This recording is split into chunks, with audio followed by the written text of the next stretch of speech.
Where are you at on YouTube? Like my YouTube name or No, like subscribers. I got like 150,000 subscribers. Bro, that's yeah. I mean, I is don't all know. your stuff long form on there? Basically, yeah. I do some shorts too, but basically all my long form stuff. And I have a podcast called the We're Having a Good Time podcast on there. Yeah, I mean, all my social media is pretty balanced. None of them are like so like out of this world with followers, but they're all pretty balanced. I'll see sometimes people and they're like, Instagram is way higher than mine, and I go, geez. But then I check their YouTube and they got like no YouTube followers. Mine's pretty balanced, and I feel good about what I got going on. My TikTok's the most followers, but I also don't know if that's real. Right. Yeah. Do you know what I mean? What do you mean? Well, I just don't even know where all these people are coming from. Right. Why do I have so many more on TikTok than, you know? Well, it's so much easier to go viral because of the algorithm, right? People I like guess so. comedy, they, TikTok will just force feed you into the algorithm, and the kind of the way that I looked at TikTok from the beginning was like a sales standpoint. They say before somebody buys something, they have to see it 7 times, right? Yeah. So I started when I was trying to figure it out, I said, I just need to flood the algorithm, and whoever the algorithm is feeding my videos to, they need to see at least 7 to 8 videos before they're going to hit the follow. And when they did, it started working out. But yeah, that algorithm's wild, man. Yeah, I mean, I have no idea. Like, I'll go on TikTok and I've gained so many followers, and then I go to Instagram and I'm like, I don't know, I might have lost followers. Bro, Instagram that's all of us. Yeah. Instagram, I will lose so many followers. I'll gain a bunch, but I also had a bunch. Like, who the hell's unfollowing? I don't think I've ever unfollowed anybody. You know what I'm saying? Like, well, I have, but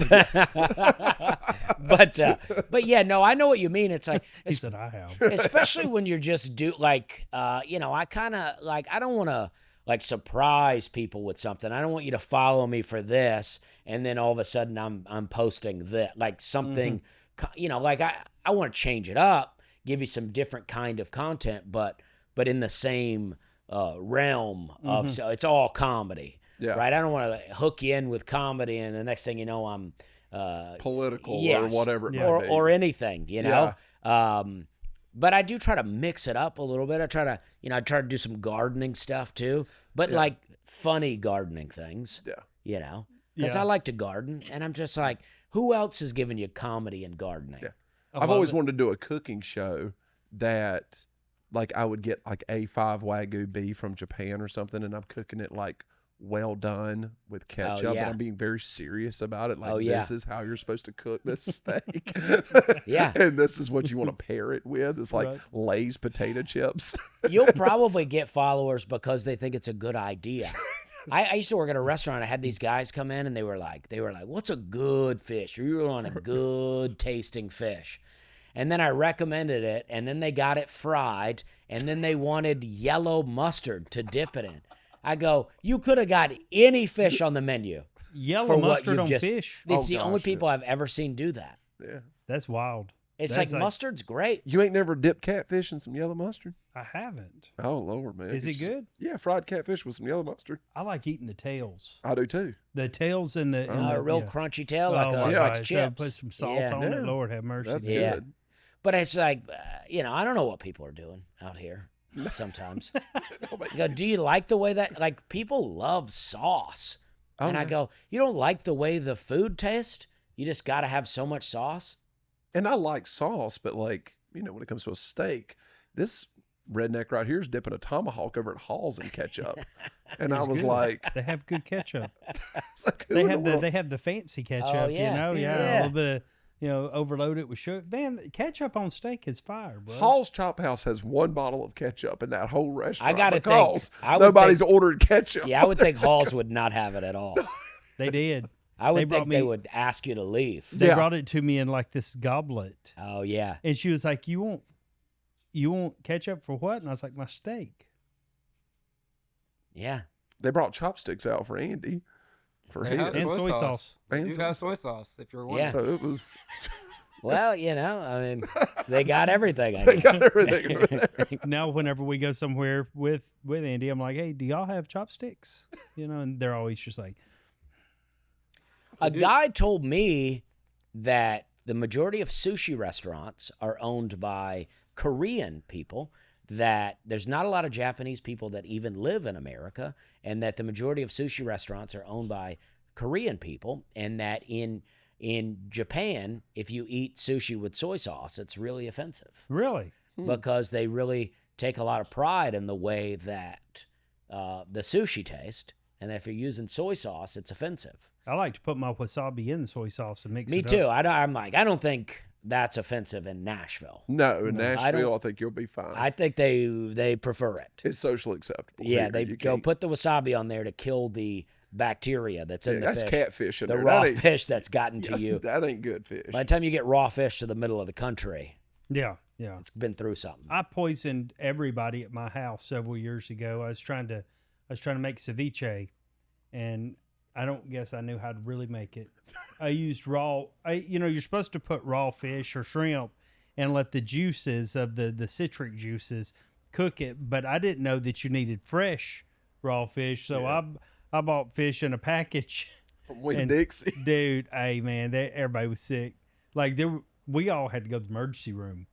This was back in 2016, 2017. Everybody was sick as a dog. That's scary. Yeah.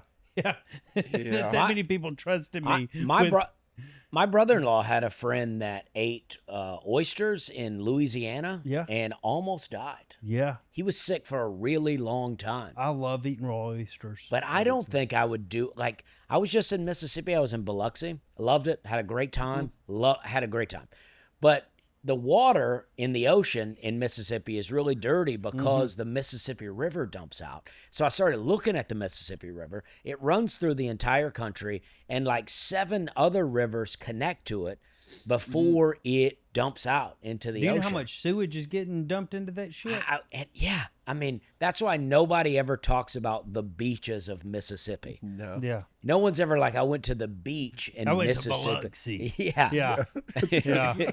Garth Brooks didn't write a song. Yeah. You don't want to get in that water. Trust me. Do Yeah. not No. get in that I water. mean, he's from Mississippi. Yeah. Yeah. And then It's so imagine eating the oysters. I mean, Louisiana, nobody talks about the beaches in Louisiana either.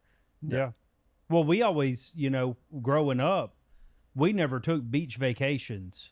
We always, if it was a long weekend, we just going down the Tennessee River and going and swimming. There is no telling what we were swimming in. No. And it's just murky brown water. I used to swim in the Tallapoosa River, and I just went down there the other day, and I'm like, this is pretty gross. Oh, yeah. There's really Clifton lost- Beach out by the house where I grew up, and it's just a bunch of white trash rednecks down there, and they just... I've really lost my country edge with swimming in any old kind of water. Yeah. I used to swim. There was in my town where my dad lives, outside of Lafayette, Alabama. There's a place called Ripville, and it was a rock. It was a creek that went down a rock, and the rock was real slick, like a slide.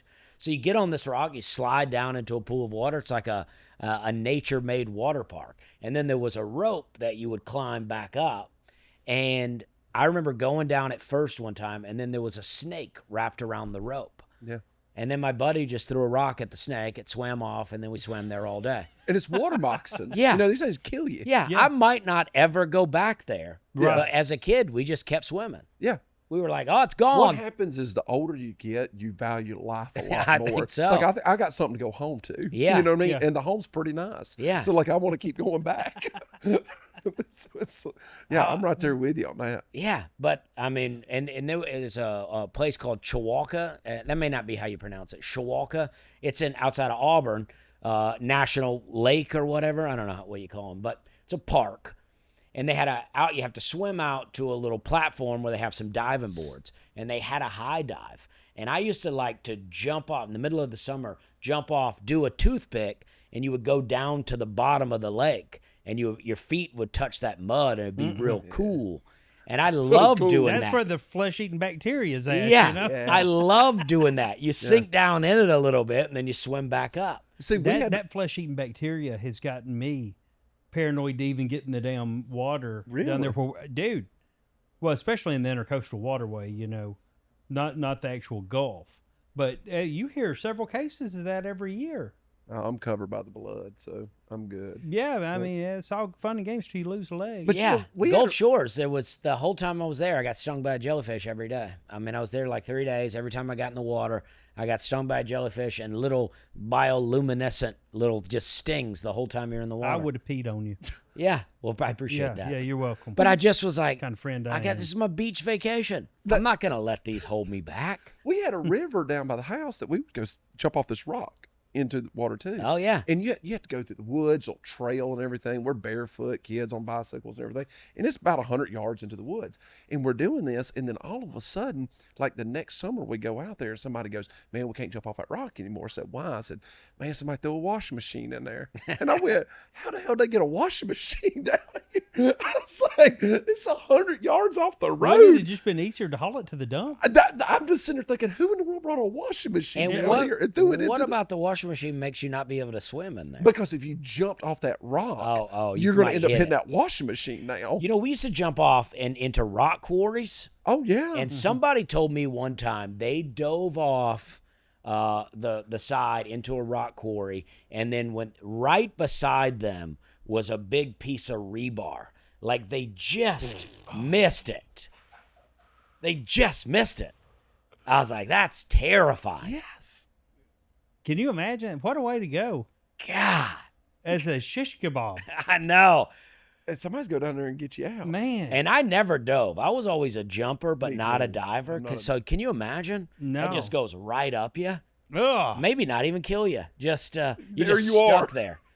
What if it God, doesn't kill you and you drown like that? Oh gosh. You know, they say that drowning's one of the most peaceful, ways to go. Did you know that? I didn't know it. Yeah. Apparently, you're like euphoria just kicks into your body, like Oh. all the endorphins are released, and But it's just nobody a very truly peaceful way. knows. Yeah. Nobody really knows. No, You know? You don't hear a lot of drownings come back to life, like true drownings. well, during like SEAL training and stuff, like special ops training, those guys drowned all the time. Have in you the ever water. drowned? Oh, So I've drowned doing combat maybe I'm diving wrong down in about Key that. West. Maybe people do drown and come back to life all the time. So they waterboarded us and then tie you up and they throw you in a 9-foot pool. And you've Where got is to come this? back in the combat dive school Oh. in Key West. So you're sitting there getting waterboarded, and then they throw you in there, they tie you up, and they throw you into the pool, and you got to come back up and down. And on that third one, I had dude pull me out. You And I guys have was- both been through this? I've never. Oh, No. I can take you and let you do it now. I'd a never want to civilian. do that. You don't Yeah. want to go do like some special ops training? No, I never want to be waterboarded or drowned. I never. I Brother, joined. you're not really living unless you've been waterboarded. It makes you question life. Yeah. Like it's yeah. You literally think you're dying. Mhm. It's wild. Yeah, I mean, I have no interest in that. I'm Yeah. I'm trying to live a It's life where fun. that's not happening. Yeah. He's like, I try to live in peace